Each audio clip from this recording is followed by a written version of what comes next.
बच्चों अभी अभी एक फ़ोन कॉल आ गया था जिसकी वजह से मुझे अपना जो पार्ट 2 है इस चैप्टर का वो बीच में रोकना पड़ा।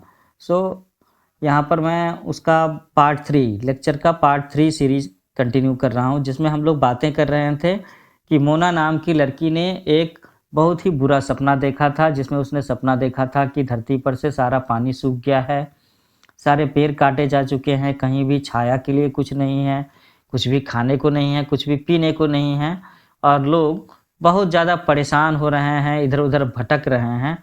किसकी तलाश में? छाया की तलाश में, पानी की तलाश में और खाने की तलाश में। और उसके बाद वो बच्ची नींद से जाग जाती है और फिर अपनी माँ से पूछती है कि अम्मा कैन दिस रियली हैपन? ऐसा सच में हो सकता है क्या? तो अम्मा बोलती हैं yes, if we are not careful then even renewable resources can become very scarce and the non-renewable ones can definitely get exhausted. What can we do about it? Raju asked. Lots, replied अम्मा। तो अम्मा बोलती हैं मोना को कि हाँ ऐसा हो सकता है अगर हम लोग इस चीज़ को लेकर के बहुत ज़्यादा केयरफुल, बहुत ज़्यादा सावधान नहीं रहे तो ऐसा हो सकता है। और अगर हम सावधान नहीं रहेंगे तो हम लोग जिसके बारे में सोचते हैं कि वो रिन्यूएबल रिसोर्सेज है, जो कभी ख़त्म ही नहीं हो सकता या जिसका हम जितना ज़्यादा इस्तेमाल करते हैं, प्रकृति उसकी भरपाई कर देती है। जिसमें हम लोग क्या कह सकते हैं?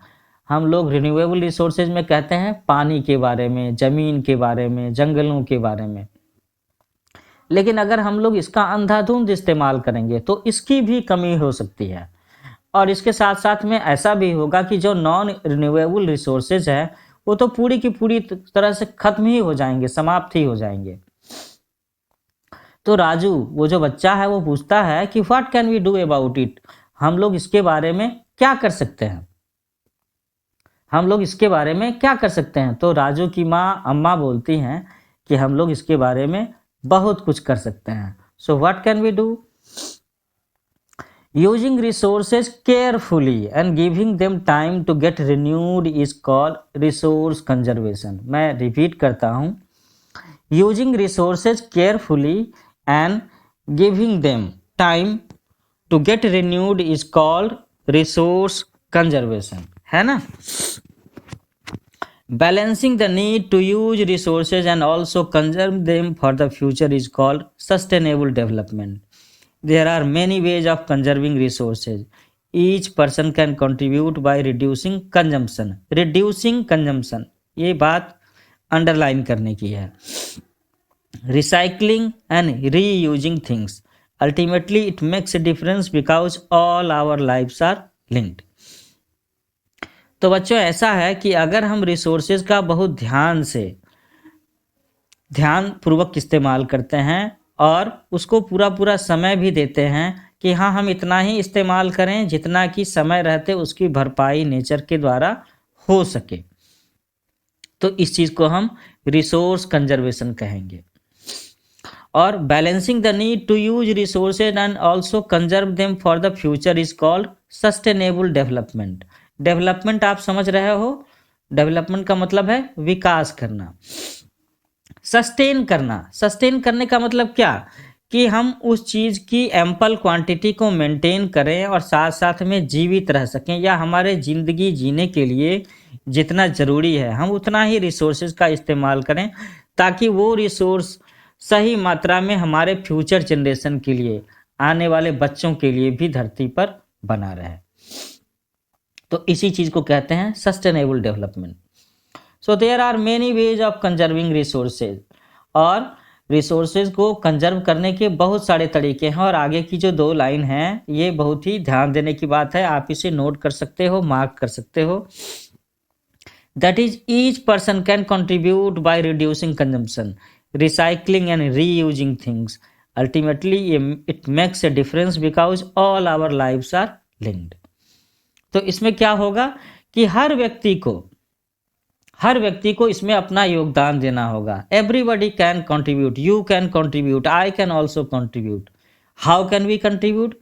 कि हम चीज़ों का उतना ही इस्तेमाल करें जितना ज़रूरी हो, उन रिसोर्सेज का उतना ही इस्तेमाल करें जितना ज़रूरी हो, कुछ भी वेस्ट न जाने पाए। और ज़रूरत से ज़्यादा इस्तेमाल करना वेस्ट करना ही तो है ना? तो हमें ज़रूरत के हिसाब से कम इस्तेमाल करना चाहिए और चीज़ों को रिसाइकिल करना चाहिए, और अगर हो सके तो उसे रीयूज़ भी करना चाहिए। और इसके ज़रिए हम लोग बैलेंस बना सकते हैं, हम एक बहुत बड़ा अंतर बना सकते हैं, जिसके ज़रिए लोग सीखेंगे, लोग एक दूसरे को फॉलो करेंगे। और अगर समाज में, राज्य में, देश में हर आदमी इस पॉलिसी को, इस डिसिप्लिन को फॉलो करेगा कि हमें नेचुरल रिसोर्सेज को बचा करके इस्तेमाल करना है, देन डेफिनेटली, और ऐसा होगा कि हम लोग इसे काफ़ी लंबे समय तक के लिए मेंटेन कर पाएंगे इसके स्टॉक को। अच्छा बच्चों, यहाँ पर ग्लॉसरी में एक टर्म है sustainable development. So I would like to describe it again. Carefully utilizing resources so that besides meeting the requirements of the present, also takes care of future generations. तो sustainable development क्या है कि resources का बहुत ही ध्यान पूर्वक इस्तेमाल करना, ताकि हमारे आज की ज़रूरत भी पूरी हो जाए और साथ साथ में ये फ्यूचर जनरेशन के लिए भी बचा रह सके। That is sustainable development. So that evening, the children and their friends made packets and shopping bags out of old newspapers, discarded cloths and baskets from bamboo sticks. We will give a few to every family we know, said Mona. After all, it is for a very good cause, said Mustafa, to save our resources and to keep our earth alive. तो बच्चों, इस chapter में जो characters थे, मोना, राजू, उसकी अम्मा, यहाँ पर उसके एक दोस्त का भी नाम है, दैट इज मुस्तफ़ा। तो ये सारे बच्चे और उनके जो दोस्त हैं उस दिन शाम में कई सारी चीज़ें बनाते हैं, जैसे वो शॉपिंग बैग बनाते हैं पुराने अखबार से, पुराने कपड़ों से। इसके अलावा मतलब जो बैम्बू स्टिक्स के जो टोकरियाँ हैं, बैम्बू स्टिक से वो टोकरी भी बनाते हैं। और वो क्या कहते हैं, we will give a few to every family we know. वो कहते हैं कि ये जो हमने शॉपिंग बैग बनाया है पुराने अखबार से, पुराने कपड़ों से और पुराने बास्केट से, और ये जो हम लोगों ने बास्केट्स भी बनाए हैं बांस की तीलियों से, हम लोग इसे हर एक ज़रूरतमंद परिवार को देंगे। क्यों देंगे कि after all it is for a very good cause. और वो गुड कॉज क्या है, to save our resources and to keep our earth alive, है ना। कि अगर हम पुराने न्यूज़पेपर से बने हुए कागज़ के ठोंगे इस्तेमाल करते हैं किराना का सामान खरीदने के लिए, सब्जी खरीदने के लिए, पुराने कपड़ों से बने हुए झोले इस्तेमाल करते हैं, तो हमें पॉलीथीन बैग का इस्तेमाल कम से कम करना पड़ेगा। और अगर हम बांस की तीलियों से बास्केट, छोटी छोटी टोकरियां बना लेते हैं, तो हमें नए बांस के पेड़ नहीं काटने होंगे। और इस तरीके से हम रिसोर्सेज को बचा करके रख सकते हैं और इस धरती पर जीवन को बचा करके रख सकते हैं। We can keep our earth alive. आगे ये बच्चे क्या बातें करते हैं, I am going to be very careful not to waste paper, said Jessie. Many trees are cut down to make paper, see explain. तो जेसी नाम की एक बच्ची बोलती है कि अब आज के बाद से मैं कागज़ के टुकड़ों को वेस्ट करने के बारे में बहुत ध्यान से रहूँगी, हमेशा इस चीज़ का ख्याल रखूँगी कि मैं कागज़ का कोई टुकड़ा वेस्ट ना करूँ, क्योंकि हर बार नए कागज़ बनाने के लिए बहुत सारे नए पेड़ों को काटना होता है, पेड़ से ही तो कागज़ बनते हैं ना। I will see that electricity is not wasted in my house, shouted Mustafa. Electricity comes from water and coal. तो वो मुस्तफ़ा नाम का एक बच्चा है, वो भी कहता है कि मैं भी इस चीज़ को देखूंगा और इस चीज़ का ध्यान रखूंगा कि मेरे घर में इलेक्ट्रिसिटी का, बिजली का बिल्कुल भी वेस्ट ना हो, जितनी ज़रूरत हो उतनी ही बिजली जलाई जाए, क्योंकि मैं समझ गया हूँ कि बिजली पानी और कोयले के इस्तेमाल करने से बनती है ना। तो कहते हैं ना कि एनर्जी सेव्ड, वही वाली बात है, एनर्जी सेविंग की बातें हो रही है यहाँ पर, कि अगर हम जो बिजली बचा रहे हैं एक्चुअली में वो बिजली हम भविष्य के लिए बचा रहे हैं, क्योंकि ज़मीन में से जितना कोयला, जितना पेट्रोल इस्तेमाल कर चुके होंगे हम, तो हमारे ज़मीन के नीचे का वो जो भंडार है, वो जो स्टॉक है, जिसे लोग गलतफ़हमी में समझते हैं कि अनलिमिटेड है, जबकि ऐसा नहीं है। तो जितना हम बचा पाएंगे ये हमारे फ्यूचर जनरेशन्स के उतना काम आएगा। अब आगे देखते हैं कि बच्चे क्या बातें कर रहे हैं। So I will make sure that water is not wasted at home, said Asha. Every drop of water is precious. तो आशा नाम की एक छोटी बच्ची बोलती है कि मैं भी इस चीज़ का ख्याल रखूंगी कि मेरे घर पर पानी की जरा सा भी बर्बादी ना हो, क्योंकि पानी की एक एक बूंद बहुत कीमती है, very precious. So together we can make a difference, chorus the children. तो इन सारे बच्चों ने मिलकर के एक छोटा सा नारा लगाया, एक सुर में कहा कि हम सब लोग मिल करके एक डिफरेंस पैदा कर सकते हैं, एक अंतर बना सकते हैं। कैसा अंतर बना सकते हैं कि जहां बाकी के लोग चीज़ों को केयरफुली इस्तेमाल नहीं करते, रिसोर्सेज का केयरफुली इस्तेमाल नहीं करते हैं, वहाँ पर हम सारे बच्चे मिलजुल करके इसको बचाने की बात करेंगे, जितना ज़रूरत हो उतना ही इस्तेमाल करने की बातें करेंगे और वही प्रैक्टिस अपनी लाइफ में फॉलो करेंगे। So these are some of the things Mona, Raju and their friends did. What about you? How are you going to help it conserving resources? तो बच्चों यही बात आप सब लोगों से भी अपेक्षा की जा रही है। We are expecting from you. Then what are the corrective measures being taken by you all? आप सब बच्चे इसके बारे में क्या करने जा रहे हो? How you will conserve resources. The future of our planet and people is linked with our ability to maintain and preserve the life support system that nature provides. Therefore, it is our duty to ensure that. What are our duties? First one is all uses of renewable resources are sustainable. The diversity of life on the earth is conserved. The damage to natural environmental system is minimized. तो हमें इन तीन चीज़ों का बड़ा ख्याल रखना पड़ेगा, बहुत ही सावधानी से रखना होगा, तभी हम अपनी धरती पर, इस ग्रह पर जीवन को बचा सकते हैं। क्योंकि इस पृथ्वी पर जो जीवन है, जो लोगों का भविष्य है, वो हमारी इस एबिलिटी के साथ में जुड़ा हुआ है कि हम सब लोग आज के दिन में जो भी लाइफ सपोर्ट सिस्टम जो प्रकृति के द्वारा दिया गया है, जो नेचुरल रिसोर्सेज हैं, हवा, मिट्टी, पानी, इन्हें हम कैसे बचा करके रखेंगे, कैसे इस्तेमाल करेंगे।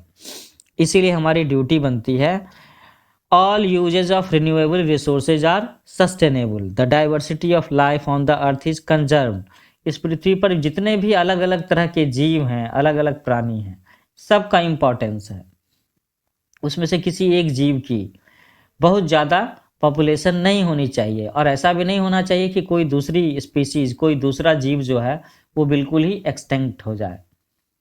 एक्सटिंक्ट होने का मतलब है बिल्कुल ही खत्म हो जाए, लुप्त प्राय हो जाए, क्योंकि हर जीव का अपना अपना रोल है और वो पृथ्वी पर सारे जीवों के बीच में एक बैलेंसिंग पार्टनर का काम कर रहे हैं, तभी इस पृथ्वी पर लाइफ है ना। अच्छा बच्चों, यहाँ मैं देख रहा हूँ कि there are some principles of sustainable development, so I would like to point it out, read it out. यहाँ पर कुछ प्रिंसिपल्स लिखे गए हैं सस्टेनेबल डेवलपमेंट के लिए। पहला है respect and care for all forms of life. धरती पर जितने भी तरह के जीवन हैं उस सब का ख्याल रखा जाना चाहिए, सबके प्रति हमारे मन में आदर का भाव होना चाहिए, वेदर दे आर इंटेलिजेंट और नॉट, है ना। Improve the quality of human life. हम सब लोगों को अपने मनुष्यों की, हम सब लोगों की जो जीने का जो तरीका है उसका क्वालिटी, उसकी गुणवत्ता बढ़ाने के बारे में सोचना चाहिए। And we should conserve the earth vitality and diversity. इस पृथ्वी पर जो भी इम्पॉर्टेंट तत्व हैं, नेचुरल रिसोर्सेज हैं, और जितने भी अलग अलग तरह के जीवन के रूप हैं, पेड़ पौधों के रूप में, नॉन लिविंग थिंग्स के रूप में भी, जैसे पहाड़, नदियाँ, रेगिस्तान, इन सब का अपना अपना इम्पोर्टेंस है, तो इन्हें भी कंजर्व करने की कोशिश होनी चाहिए। We should minimise the depletion of natural resources and we should change personal attitude and practices towards the environment. तो इन्वायरमेंट को लेकर के, वातावरण को लेकर के हम सब लोगों के मन में जो पहले से एक एटीट्यूड बना हुआ है उसे चेंज करने की ज़रूरत है। Now we should think about conserving the environment. हमें करेक्टिव मेजर्स के बारे में सोचना होगा, सेफ गार्ड्स के बारे में सोचना होगा कि कैसे हम अपने इन्वायरमेंट को बचाए रख सकते हैं, है ना। And we should enable communities to care for their own environment. और हमें ये भी कोशिश करनी चाहिए कि समाज में जो अलग अलग कम्युनिटी हैं, अलग अलग तरह के जीव हैं, पेड़ पौधे हैं, उन सब का ख्याल कैसे रख सकते हैं ताकि उनका अस्तित्व भी इस इन्वायरमेंट में बना रख सके, और वे सब के सब इस इन्वायरमेंट को बनाए रख सकने में कैसे कंट्रीब्यूट कर सकते हैं, इसके बारे में भी हम लोगों को सोचना चाहिए। तो बच्चों इस तरीके से मैं आपका ये चैप्टर रिसोर्सेज इसे यहाँ पर कंक्लूड करना चाहूँगा, क्योंकि इस चैप्टर को हम लोगों ने 3 अलग अलग लेक्चर में रिकॉर्ड किया है, पार्ट 1, पार्ट 2, पार्ट 3, ये तीसरा पार्ट है। तो तीनों ही पार्ट्स में मैं इनके ये जो 3 अलग अलग लेक्चर सेशन रहे हैं, पार्ट 1, पार्ट 2, पार्ट 3, इसका यूट्यूब लिंक भी मैं डिस्क्रिप्शन बॉक्स में टाइप करूँगा ताकि किसी भी स्टूडेंट को कोई दिक्कत ना हो कि उसे पार्ट 1 से पार्ट 2 में कैसे स्विच करना है, पार्ट 2 से पार्ट 3 में कैसे स्विच करना है, या उसे लेक्चर 2 कैसे मिलेगा, लेक्चर 3 कैसे मिलेगा, है ना। तो ये चीज़ें भी मैं डालूंगा, और आगे चल कर के मैं इस लेक्चर का एक फॉलो अप सेशन रखूंगा जिसमें इसके क्वेश्चन आंसर के बारे में आप सबकी हेल्प करूंगा, आपको गाइडलाइंस दूंगा। तो बच्चों आप मेरे चैनल का नाम याद रखेंगे, new age coaching. You should like it, you should subscribe it and share it with your all students, all friends, all batchmates. तो हम लोग जल्दी मिलते हैं एक नए लेक्चर सेशन के साथ में।